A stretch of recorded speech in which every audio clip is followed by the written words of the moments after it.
I never thought I'd be the guy writing something like this, but here I am. My name's Jake, and I've been with my wife, Lisa, for about 8 years now. We have 2 kids, a nice house, and a pretty good life, at least I thought so. We met in college, got married young, built a life together. She always seemed a little bitchy, but I figured that was just her personality, sharp, bossy, a bit of a control freak. And honestly, I liked that she was strong. It was part of what drew me to her in the first place. The trouble started subtly. Small things, I guess. She became more distant, less interested in the usual stuff. She'd be texting late at night, but when I asked who it was, she'd brush it off and say it was just work or her sister. I didn't want to be that guy who constantly checked her phone or questioned her, but I couldn't shake the feeling that something was off. Still, I ignored it for the most part. I figured maybe she was stressed, work, the kids, life in general. It's normal, right? Then, about a month ago, I started noticing odd things. Her phone kept disappearing. She'd lock the screen all the time now, which she never used to do. She'd also come home later than usual from her book club, which I'd always suspected was code for something else, but I didn't press her. Instead, I tried to trust her. I didn't want to turn into that paranoid husband who doesn't give his wife any space. But trust is fragile, and I could feel it cracking. One night, I was in the living room, scrolling through my phone, killing time before bed. I saw a notification pop up on her iPad, an email from some guy named Mark congratulating her on a recent session. I froze. My stomach dropped. I opened it, and there it was, a message talking about how much she enjoyed last week's session and how she couldn't wait for the next one. The tone was intimate, familiar, and the context was unmistakable. I felt sick. My mind raced. I looked at her iPad again. There were photos, too, not just texts. Photos of her in the studio leaning into someone. I zoomed in and saw her kissing that guy, co-host of my podcast, a guy named Ryan.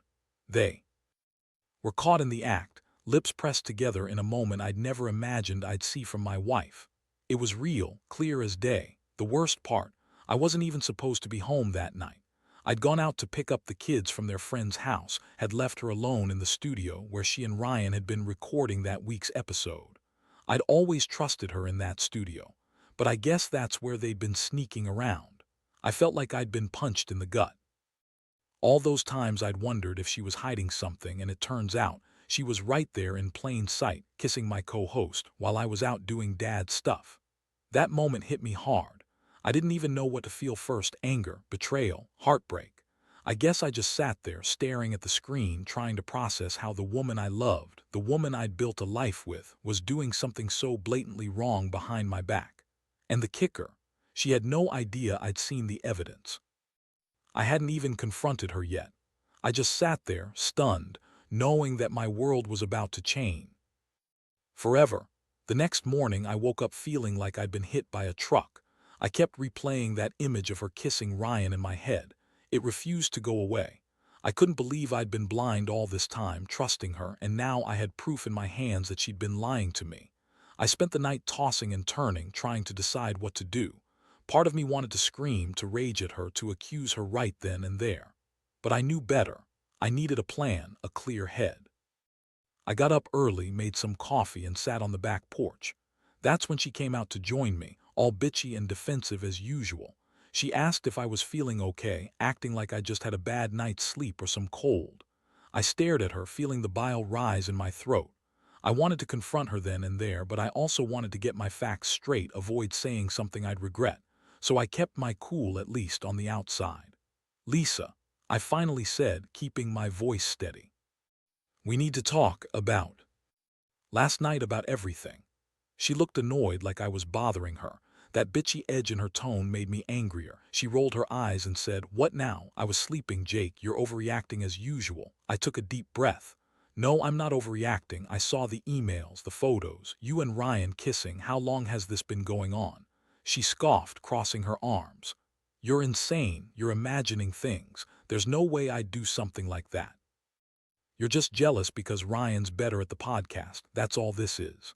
I wasn't buying it, not anymore. I pulled out my phone and showed her the pictures, the emails. Her face paled, but then she immediately snapped. "That's a setup.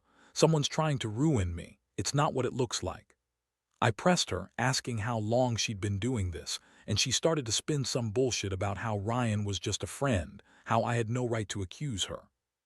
She said she was stressed, that I wasn't paying enough attention to her, that it meant nothing, just a stupid fling.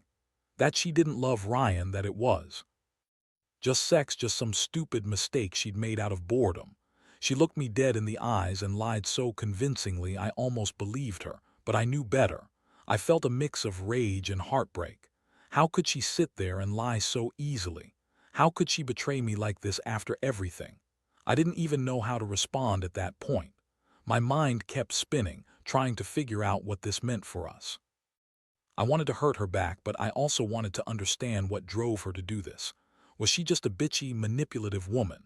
Or was she genuinely unhappy?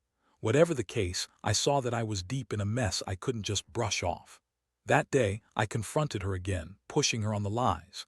She got angry, called me crazy, said I was overreacting. She told me I was paranoid, that I was reading too much into things, that I was the one who was insecure, not her. She called Ryan just a friend and said I had no right to judge her, but I knew the truth. Her actions spoke louder than her words. That kiss, those emails, they didn't lie. By the end of the day, I was exhausted emotionally. I kept asking myself what I'd done wrong, if I'd missed signs, if I'd been neglectful. But deep down, I knew this was about her, not me. And I realized I wasn't going to fix this with words or apologies. I was faced with a decision: stay and pretend it didn't happen, or face the reality that my wife, the woman I trusted, had been cheating on me with my own co-host, in the very studio where we'd done countless episodes. The betrayal cut so deep, I felt like I was losing a part of myself. I didn't sleep that night, replaying everything, trying to figure out my next move. The next few days were a blur of confusion, anger, and a strange numbness I couldn't shake. I kept going over everything in my head, every sign I missed, every moment I should have seen coming. The worst part was the feeling of shame, like I'd failed somehow, like I'd been so blind I hadn't even noticed how much she hated me, how much she hated this marriage. She'd always been bitchy, but I thought that was just her personality, her way of asserting herself. Now I saw it was just part of her manipulating me, just another way she lied. I decided I couldn't stay silent anymore. I needed to confront her again, to get some kind of closure, or maybe just to see how far she was willing to go with her lies. I called her that evening, telling her I needed to talk, just us, no interruptions. She was already defensive, like she knew what was coming but refused to admit it. When she arrived at the house, she looked annoyed, like I was wasting her time. I told her I saw the photos, the emails, everything. I demanded an explanation. She rolled her eyes and said, "Jake, I told you Ryan's just a friend. You're blowing everything out of proportion. Maybe you're the one who's insecure, not me. You're just jealous because I'm happier without your boring ass." Her words hit me like a slap. That's when I realized she'd been spinning this lie from the beginning, just to gaslight me into doubting myself. I was furious. "You think I don't see what you're doing? You're playing with my head. You're lying to me." "Right now, how long has this been going on? Tell me the truth," I demanded. She scoffed again, crossing her arms. "There's nothing going on, you're just paranoid. Maybe if you spent less time working and more time with your wife, you'd see I'm still here for you. But I guess I'm just a bitchy woman who needs to cheat to feel alive, huh?" I couldn't believe her. That level of cruelty, that blatant manipulation, it was like talking to a wall of venom. I felt my fists clench, but I kept my voice steady. "Tell me the truth, Lisa. Did you and Ryan, were you fucking behind my back?" She hesitated for a moment, then let out a bitter laugh. "Honestly, yeah, we've been doing it for a while. So what? You think I'm some perfect wife? I get bored, Jake. I need excitement. And Ryan, he's good at that, better than you ever were." That broke something inside me. The words hit me like a punch to the gut. I felt the anger rise, but underneath it, a crushing sadness. I'd lost the woman I thought I knew. She was nothing but a bitchy, manipulative liar. I realized I was in a war I didn't know how to win, and I almost wanted to crawl out just to stop feeling this pain. But I stayed silent, listening to her spew her venom, knowing I'd have to make a decision soon. After she left, I sat alone in the dark, replaying everything. I felt betrayed, humiliated, and honestly a little numb. All those dreams I had building a life, trusting her, were crumbling right in front of me. I didn't sleep that night either. Instead, I thought about what to do next. I knew I couldn't stay married to someone who lied so easily, who would screw my co-host in the studio, in the very place I'd poured my heart into building this podcast. But leaving was complicated. What about my kids? What about the house? My mind was a storm of questions with no clear answers. All I knew for sure was that I'd been cheated on, lied to, and betrayed in the worst way possible. And now I was left to pick up the pieces. Over the next week, I stayed quiet, mostly to myself. I didn't tell anyone what I'd found or what I was feeling. Honestly, I just did have the energy to explain it all. Every time I looked at Lisa, I saw that bitchy sneer, that fake smile she put on when she was lying. I kept thinking about Ryan, how he must have felt knowing he was screwing my wife behind my back, right in the studio where we recorded together. That studio was the heart of our podcast, a place I thought was safe, and now it was tainted by their betrayal. I started noticing little things. Lisa acting even more bitchy, snapping at the kids, ignoring my calls. She was trying to act normal, but I could see through her bullshit. She was trying to pretend everything was fine, but she knew I knew. I wanted to confront her again, but I also knew I needed a plan. I couldn't just blow up everything without thinking through the aftermath. One day, I decided I had to see Ryan face to face. I needed to hear from him, what he thought he was doing, how far this thing had gone. I called him at work, trying to sound calm, but inside I was boiling. I told him I wanted to meet, that I needed to understand what the hell was going on between him and Lisa. Surprisingly, he agreed, probably expecting me to come in guns blazing. I told him to meet me at a coffee shop near the studio that afternoon. When I saw Ryan sitting there calm and collected, I felt a rush of rage. I sat across from him and didn't hold back. "So, you and my wife, how long has this been going on?" He looked surprised I was so direct, but he didn't deny it. "Honestly, Jake, it's been a few months. We've been talking after recordings, grabbing drinks. I didn't think it was a big deal. She's pretty good at hiding things. I thought she was just lonely or bored." I clenched my fists. "Lonely, bored, you're screwing my wife in the studio, Ryan. Do you even realize what you're doing? You're breaking up my family, betraying my trust just for some sex." He shrugged, acting like I was overreacting. "Look, man, I didn't mean for it to get this serious. Lisa's different. I feel like we connect. I didn't think you'd find out." That made me angrier. I got up, leaned across the table, and told him in a low voice, "You're a piece of shit. Stay away from my wife. If I find out you're talking to her again, I swear I'll make sure you regret it." He nodded, probably realizing I was serious. I walked out of there feeling even more betrayed because now I knew the extent of it.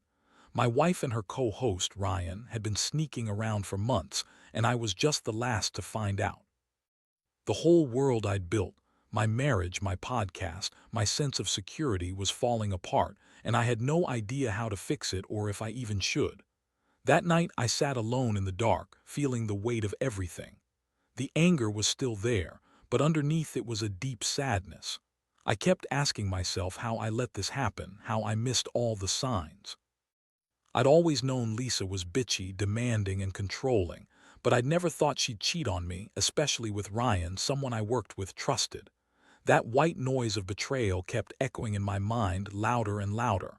I knew I'd have to make a choice soon. Do I confront her again? Do I kick her out? Do I just leave and pretend I never knew? Every option felt like a knife in the gut. The more I thought about it, the clearer it became that I was not the one who was in the wrong here. I'd been loyal, tried to trust her, but she'd chosen to lie, cheat, and manipulate behind my back. And now everything was up in the air, swirling in chaos, with no clear end in sight. All I could do was wait and figure out what came next. The days that followed were a blur of planning and emotional chaos. I spent most of my time trying to gather my thoughts, trying to figure out what step to take next. I knew I couldn't stay with her, not after what I'd found.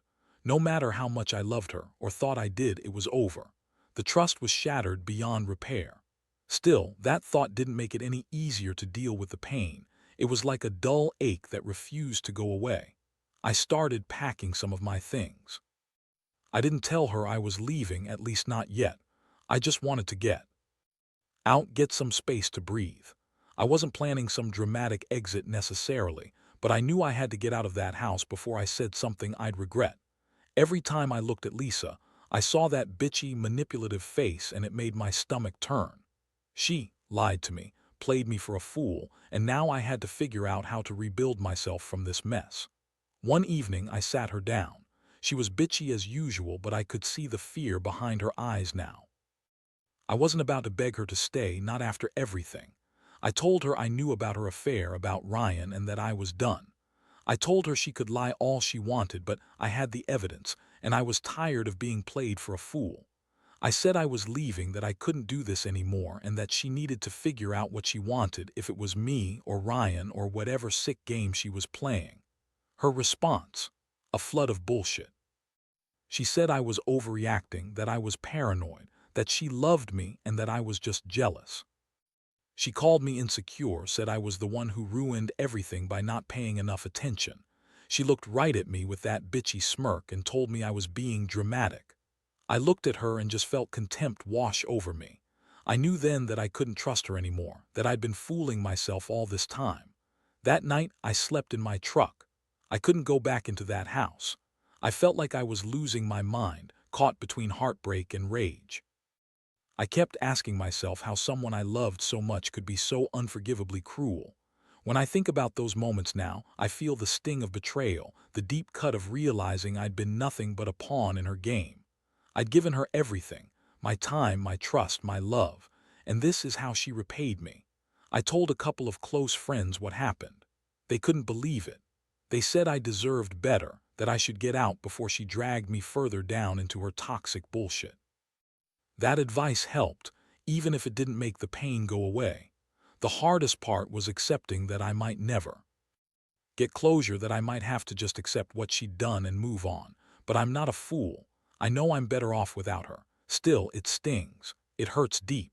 Because I thought she was the one, the woman I'd trusted with my life. And now I see her for what she really is: a bitchy, manipulative liar who never really loved me. I don't want to be that guy clinging to a wreckage of a relationship. But I also can't pretend it didn't happen.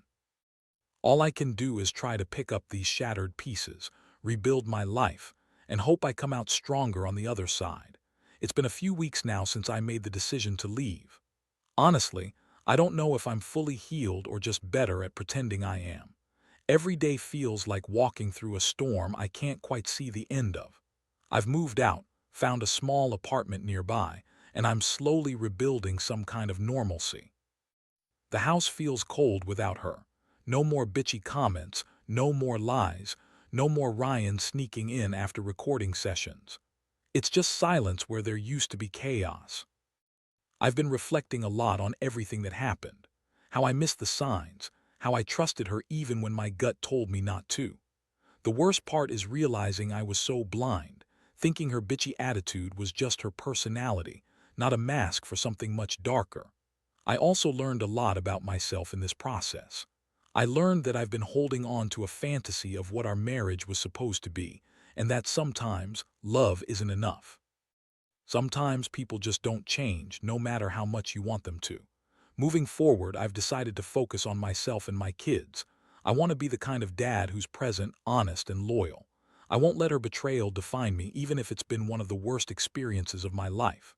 It's hard, and I get angry sometimes thinking about everything she's done.